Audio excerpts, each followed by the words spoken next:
Hey everyone, this is Samar. Welcome back to another video of our playlist in which we are creating a note app with backend in Keto. I know you guys are waiting for this video for a long time, but due to COVID, I was unable to post videos. And at that time, these comments helped me a lot.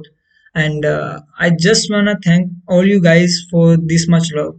But now again, everything is normal, and I will again start posting videos. In today's video, we are going to learn about authentication, and basically we will implement JWT authentication in Keto.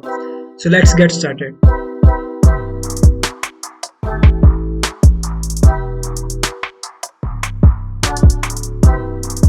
Now, first of all, there are two things: authentication and authorization. Let's discuss what are these things and what is the difference between them. Authentication identifies who are you, and authorization tells that what you have access to do. For example, in our APIs, authentication tells that who is our user. It confirms that user is present in our database or not. And authorization tells that can user access this particular route or not. Now I know there is very little difference between these two topics, but we should know about that. Now, as I said in my first video in which we were creating our Note app, there are many methods in Keto by which we can implement authentication. For example, there is a basic method in which we have to give username and password each time we have to access a particular route. Another one is digest, in which we have to pass a token, and another one is using third party authenticators. For example, you may have seen sign up with Google, sign up with Facebook, GitHub. These all are third party authenticators. We can use them, but in this project we will gonna use JWT authentication. Now first of all, let's discuss why we need authentication. Because in our project we have to authenticate our node routes, because the user don't want that another user can see his or her nodes. That's why we have to authenticate our node routes. So let's discuss what this JWT is. The full form of JWT is JSON Web Tokens, and how it works is whenever we will log in or register the user, the server will gonna send us a token that is called JSON Web Token, and we will get that token and store in our Android app. And after that, every time we have to access that particular authenticated route, we will have to pass that token, and that token will gonna contain all the information about that user. So this is all about this JWT. Now let's discuss what this JWT token contains. What is the structure of this JWT token? The JSON Web Token contains three things. First is header, second is payload, and then signature. All these three parts are separated by dots. For example, it looks something like this. Now what this header part contains? Our header contains the signing algorithm and the type of the token. Here the type of the token is JWT, and the signing algorithm is the algorithm by which we will gonna perform the signature. We will gonna understand this thing later. For example, our header part gonna look like this. Now the next thing is payload. Our payload contains claims. Claims are nothing but a data. For example, our payload part looks like this. Now there are three types of claims. First is registered claim, then public claims, and then private claims. We mainly use registered claims and private claims in our project. Examples of registered claims are issuer, expiration time, subject, and audience. The public claims are which we can make and will be available for everyone. And we have to register these claims on IANA JSON Web Token Registry. The next one is private claims. These claims contains any type of data, for example, email or registration number or anything. Because these are private claims and will be available for our project only. The next part of the token is signature. Example of a signature is this one.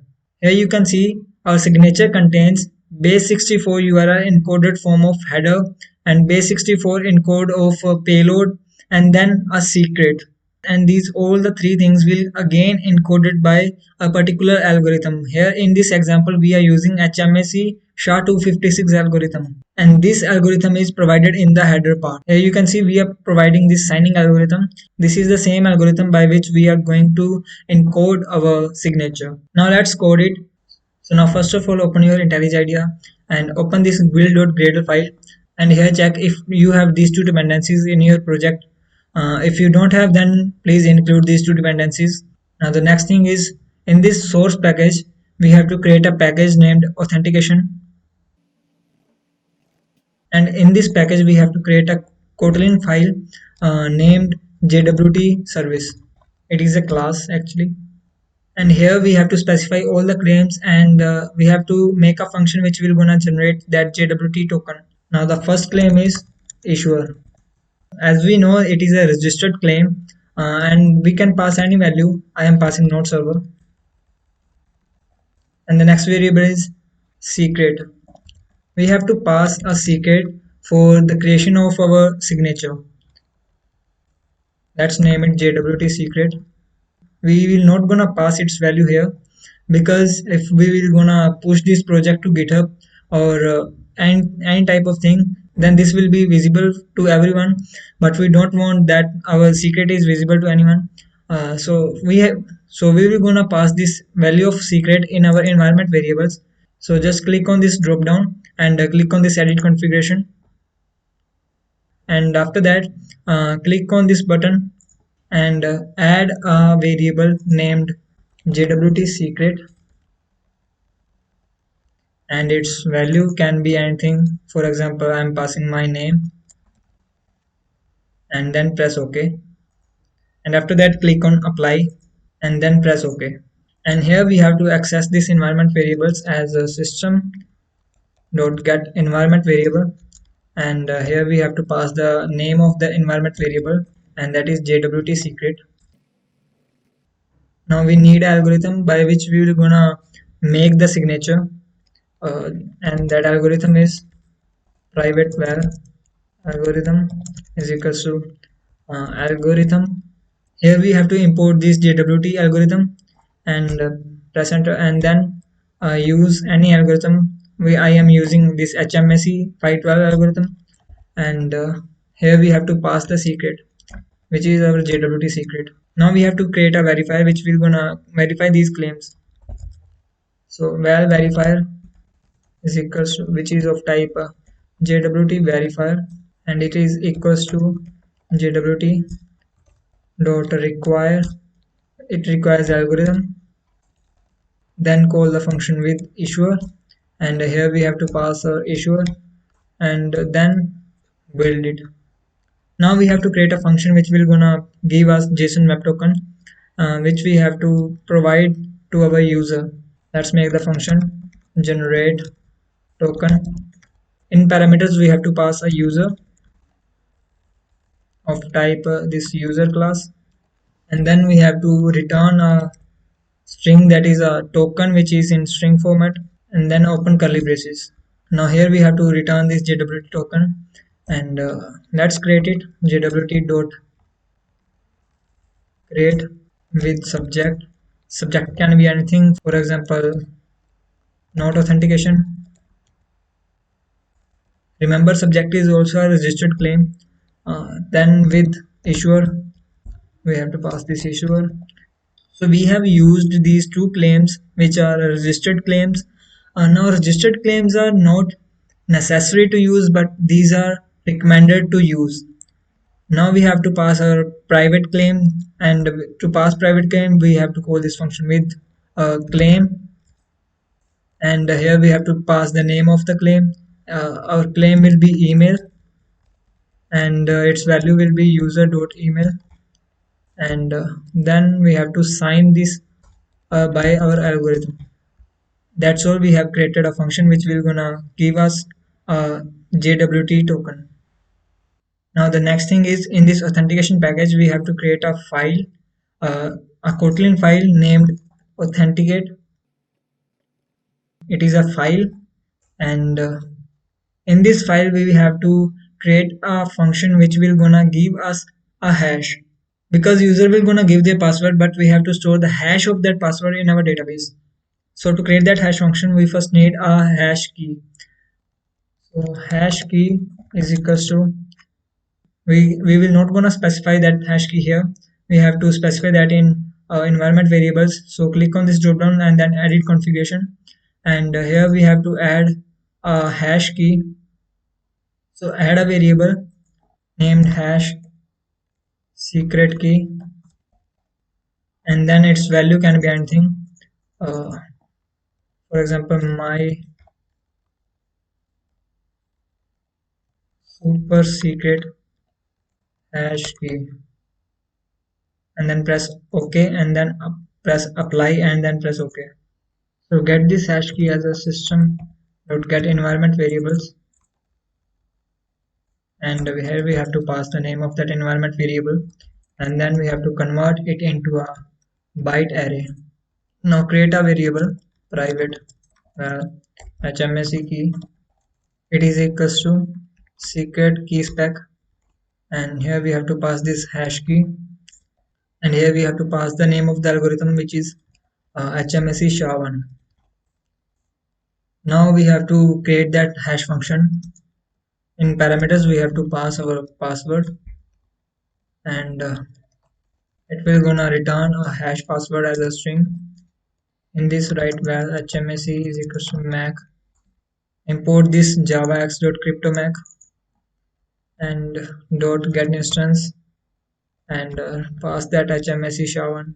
Then initialize this HMSC dot init, and we have to pass this HMSC key which we have made previously, and then return x of HMSC dot do final, and then pass the password dot to byte array, and here we have to select char set dot utf-8. Our hash function is created. It will gonna return us a hash password.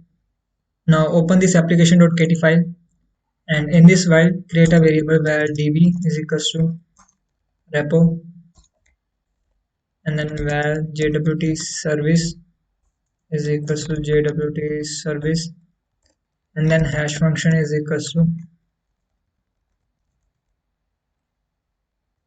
as string, and import this hash function which we have created and pass this as in this. Now everything is ready. To check that JWT token, we have to create a route.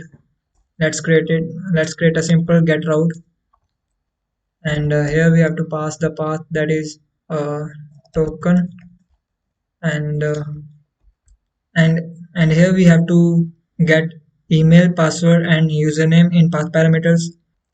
That is val email is equals to call dot request dot query parameters, and the name of the query parameter is email.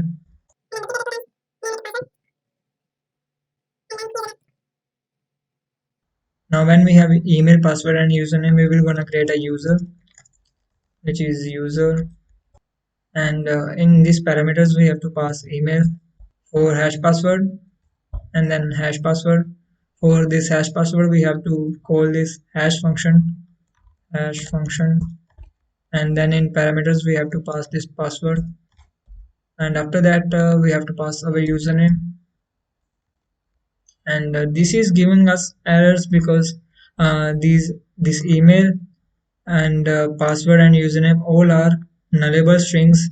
As you can see, this is a nullable string, so we have to make that non-nullable, and our error is gone. Now in response we will gonna give a JWT token to the user. So call dot respond JWT service dot generate token, and then we have to pass a user.